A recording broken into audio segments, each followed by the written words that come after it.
আসসালামু আলাইকুম আপুরা ভাইরা, কেমন আছেন? আশা করি আলহামদুলিল্লাহ ভালো। তো আজকে আমি পিওর চালা রান্না করার জন্য দেখেন ডেক্সিতে তেল গরম করে পেঁয়াজ দিয়ে দিছি। তো এখন পেঁয়াজগুলো এমন গরম হয়েছে, দেওয়ার সাথে সাথেই বলক এসব পড়ছে পেঁয়াজের। তো মূলত যারা যারা আমার ভিডিওগুলো দেখবেন বা দেখতেছেন সবাই দয়া করে বলে প্লিজ আমার ভিডিওটিতে লাইক সাবস্ক্রাইব করে দিবেন।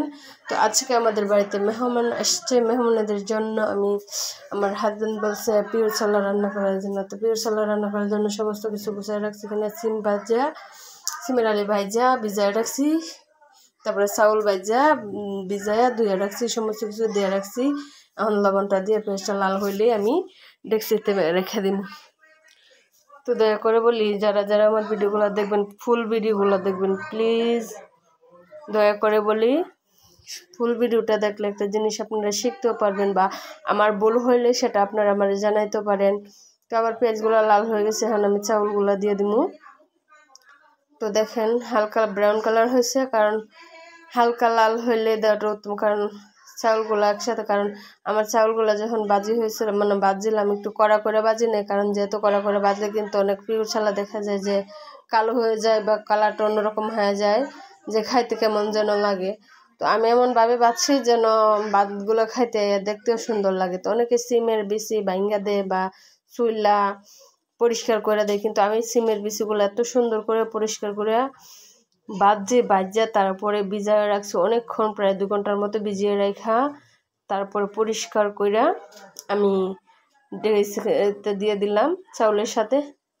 তো এই চাউলটা আমি মূলত 4 পট চাউলের মধ্যে আমি 50 টাকার বেশি দিছি, যাতে এত বেশি না হয় এত কম না হয়। তো এখন আমি পানি দিয়ে দেবো একটু বোনায় সেরা, যখন একটু জালটা পড়বো তারপরে আমি পানি দিয়ে দিব। পানি দিয়ে তারপরে এই যে আমি পানি দিয়ে দিলাম, পানি দিয়ে তারপরে আমি ভালো করে লাইরা রেখে দিব। তখন আমি পানি দিয়ে কাঁচামরিচ তো দেওয়াই আসছিল আগে, তখন আমি আদা যা ছিল চাউলের ভিতরে ছিল ওইটা দিয়ে দিছি, আদা পেঁয়াজ রসুন এগুলো ভাইজে একসাথে দিয়ে দিছি। তখন আমি ডাইখা দিব, ডাইখা দেওয়ার পরে মনে করেন যে যখন বলক আসবে তখন আমি এটা লাড়া দিব। তো আস্তে আস্তে আমি দেখেন বল দিয়ে ডাইখা দিতেছি, কারণ ডাকনাটা ঢুকানো ছিল, ডাকনাটা ছিল না, তাই আমি বল দিয়ে ডেকে দিছি। তো এখানে আমার পিওর চালা বলক এসে পড়ছে, দেখেন কালারটা কত সুন্দর, খুব সুন্দর মাশাল্লাহ, পুরা বিরিয়ানি কালার হয়ে গেছে। তো আমি ভালো বলক যখন আসছে তখন আমি লাড়া দিতেছি ভালো করে, যেন তলে দিয়ে না লাগে, কারণ পিওর চালা তো ফুলে। তো এখন আমি পিওর চালার সাথে খাওয়ার জন্য ভর্তা করার জন্য কাঁচামরিচ পেঁয়াজ রসুন টাইলা নিছি, এখন ভর্তা করতেছি। তো দেখেন হঠাৎ করে দিতেছি কাঁচামরিচ পিছলিয়ে যাচ্ছে, তখন ভাবলাম না যে বাইটাই দেখায়। তারপরে এই যে দেখেন যতবারই দিই ততবারই পিছলায় যায়। তো পিছলানোর কারণে মনে করেন যে মূলত আমি দেখতে পাচ্ছি না, বাড়তেছি একটু কাঁচামরিচটা পিছলিয়ে যায় আর কি। তো দেখেন আমি বাইটা নিতেছি আস্তে আস্তে, বাটার পরে তারপরে শীতলগুলা বাইটা ভর্তাটা রেডি করে নিছি।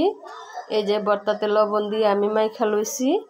তো মাখার পরে মূলত ভর্তাটা আমি বাটিতে তুলমু, বাটিতে তোলার পরে দেখুন কিন্তু কাঁচামরিচের ভর্তা যে এত মজা বলার বাড়ি, কি বলবো, পিওর চালা দিয়া ভর্তা খাইতে অনেক মজা লাগে।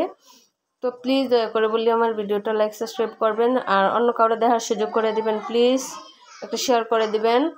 তো দেখেন আমার পিওর চালাগুলো কত সুন্দর হয়েছে মাশাল্লাহ আলহামদুলিল্লাহ, এত সুন্দর পিওর চালা খাইতে অনেক মজা। শুটকির ভর্তা দিয়ে পিওর চালা অনেক মজা, বা টমেটোর ঝোল বা যে কোনো গরুর গোস্তের ঝোল দিয়ে পিওর চালা খাইলে কিন্তু অনেক মজা লাগে, বা শুটকির বাজি।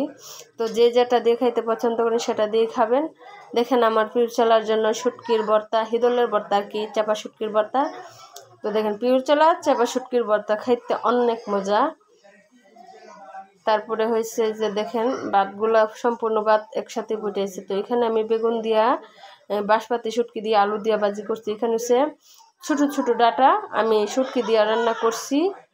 শুটকি দিয়ে রান্না করার পরে এখন দেখেন ডাটার তরকারিটা এত মজা হয়েছে, আমরা খাওয়ার জন্য সবাই রেডি হয়েছি। তো রেডি হওয়ার মধ্যে সবাই যখন খাইতে বসি, খানার মধ্যে সবাই হাইয়া আলহামদুলিল্লাহ বলছে যে না অনেক মজা হয়েছে, কি বলবো, অসাধারণ মজা হয়েছে। ভালো থাকবেন, সুস্থ থাকবেন, হুদা হাফেজ।